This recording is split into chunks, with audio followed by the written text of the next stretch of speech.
Hola a todos y a todas. El día de hoy vamos a ver lo que es la capacidad calorífica y el calor específico, que es la actividad 5B de nuestro curso de Física 2. Pero antes quiero darles algunas indicaciones. Primero, hay que responder la segunda parte de la actividad 5 en tu libro y cuaderno de trabajo. Número 2, responder cada ejercicio mostrando el procedimiento completo mediante el cual llegaste a tus respuestas. Número 3. Ya que hayas terminado la actividad o respondido al menos el 60% de los ejercicios, escribe tu nombre comenzando por apellidos de arriba hacia abajo en la parte derecha de cada página de la actividad y resalta tu nombre con marca texto con color verde, amarillo, naranja o rosa. Número 4. Toma una fotografía con evidencia y súbela al Classroom en el apartado de esta actividad. 5B. Capacidad calorífica y calor específico. Y por último, no olvides dar un clic a la tarea completada. Empezamos con el tema. Bien, podemos tomar un ejemplo de la vida cotidiana cuando estamos cocinando, estamos sobre la estufa, tenemos la luz, el fuego encendido y estamos cocinando y ponemos una cuchara de madera y una cuchara de acero. Al momento que queremos nosotros hacer la preparación, nos damos cuenta que hay ocasiones en que la cuchara de acero no la podemos tocar, sin embargo la cuchara de madera sí la podemos tocar. ¿A qué crees que se deba?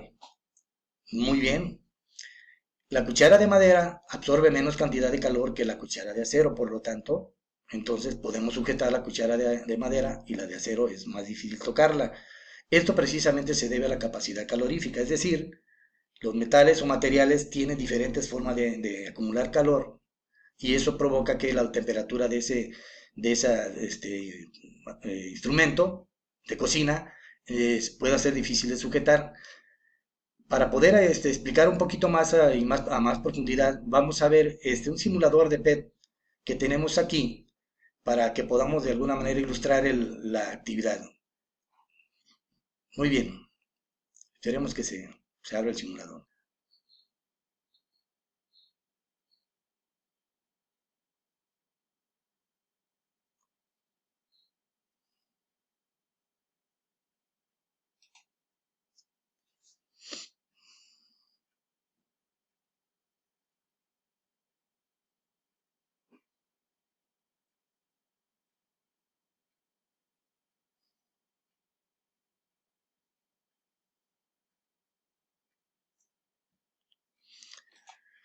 Muy bien, elegimos entonces, tenemos un recipiente con agua que lo vamos a poner encima del fuego y un recipiente con aceite de oliva, cual tenemos conocimiento de que cada uno de los ingredientes que tenemos en un recipiente o vaso de precipitado, como le queramos llamar, tienen diferente forma de absorber calor. Entonces, lo que vamos a hacer es vamos a ponerle fuego a cada uno de ellos y vamos a tratar de ver qué sucede cuando le aplicamos calor y qué es su temperatura.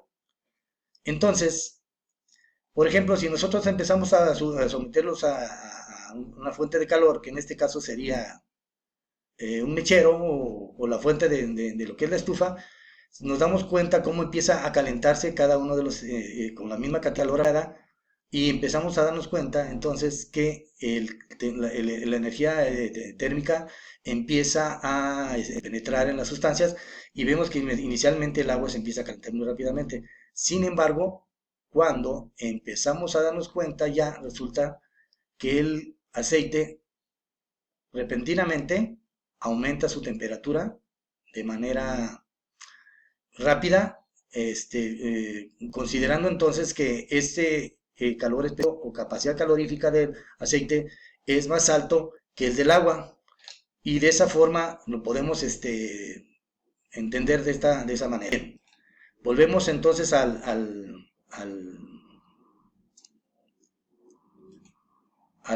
curso en donde vamos a poder explicar entonces cómo está la cuestión del, de, la, de los ingredientes que están en el recipiente donde se preparan los alimentos. Como una receta, en muchas ocasiones yo veía a mi madre que le ponía cosas adentro de metales en algunos alimentos que preparaba. Yo decía, pero ¿por qué le pone la cuchara? Es una forma de retener el calor dentro de los alimentos, de manera que se cosa más rápidamente. Curioso, pero pero bueno, es una receta. Bien, otro ejemplo, por ejemplo, podemos decir que es, por ejemplo, los distintos materiales o metales. Por ejemplo, el acero, el aluminio, el níquel y el cobre, tenemos unas muestras. ¿Qué pasa si le aplicamos la misma cantidad de calor a los cuatro materiales? ¿Cuál se calentará más? ¿Cree que el níquel, que el cobre, el aluminio o el acero? ¿Por qué será tan fuerte el acero? ¿Será bueno para conducir calor? ¿O por qué el aluminio, por qué es tan frágil, pero también es bueno para conducir el calor?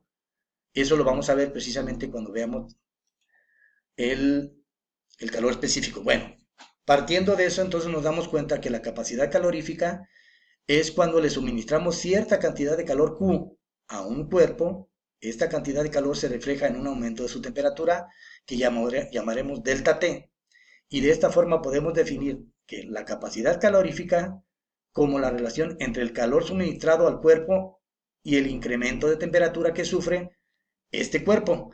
Y su relación matemática viene siendo Q igual a C por delta T. Eso es en cuanto a lo que es el calor, la capacidad calorífica que tiene una sustancia. Entonces, y lo podemos representar entonces en pocas palabras, que es la cantidad de energía necesaria para elevar 1 grado Celsius la temperatura de una muestra determinada de material.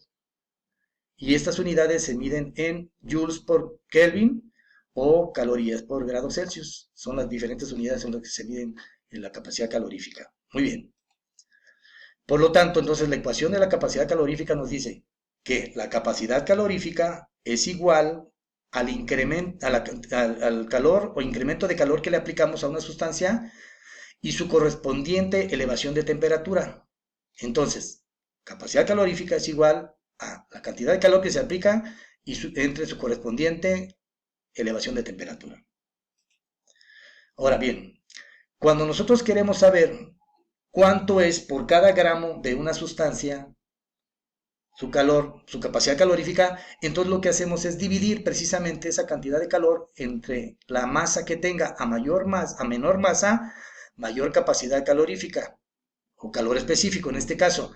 Entonces, por lo tanto, el calor específico es el calor que necesita 1 gramo de una sustancia. Ahora sí, dividido en 1 gramo, todo el calor que se le aplicó y su correspondiente elevación de temperatura. Por lo tanto, entonces, ahora sí, el calor específico es por cada unidad de masa que tenemos aquí.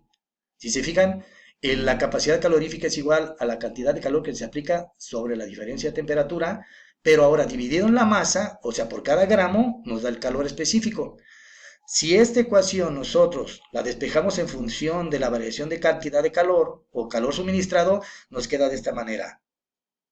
Despejamos en función del calor añadido y tenemos calor añadido es igual a la capacidad calorífica o el calor específico por la masa por diferencia de temperatura.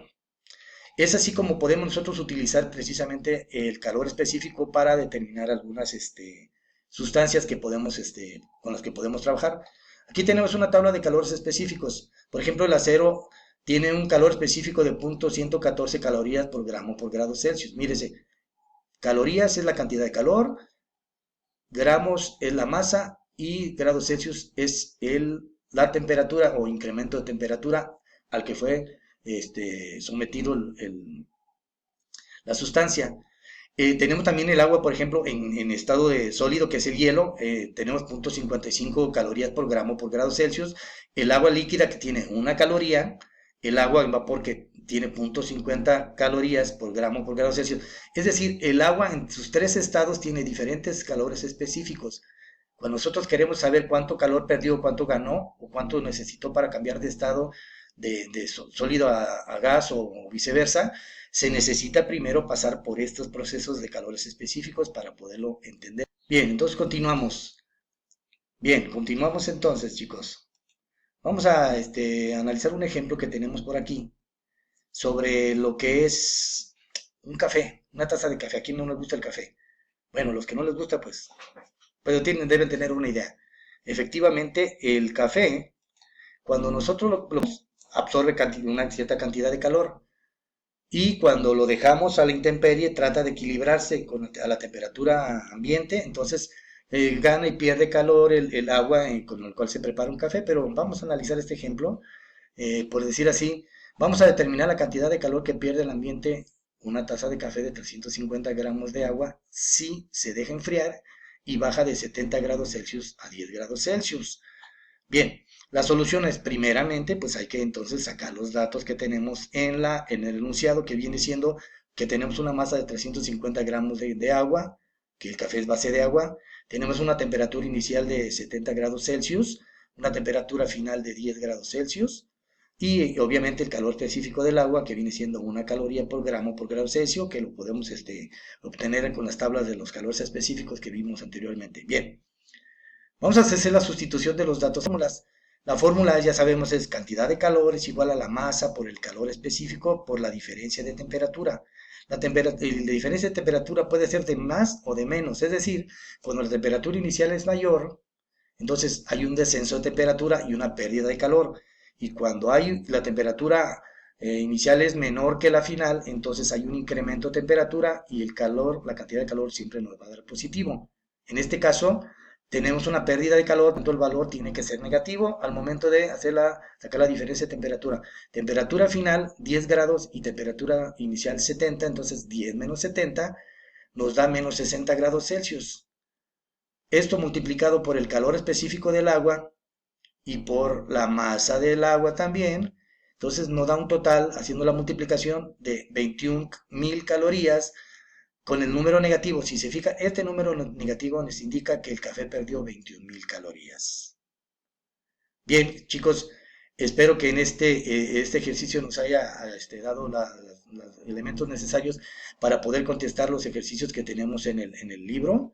Les animo a que contestemos y si tienen alguna duda de cualquier manera, no olviden que estamos en el tablón para contestar las dudas que tengan ustedes y echarle ganas. Hasta luego.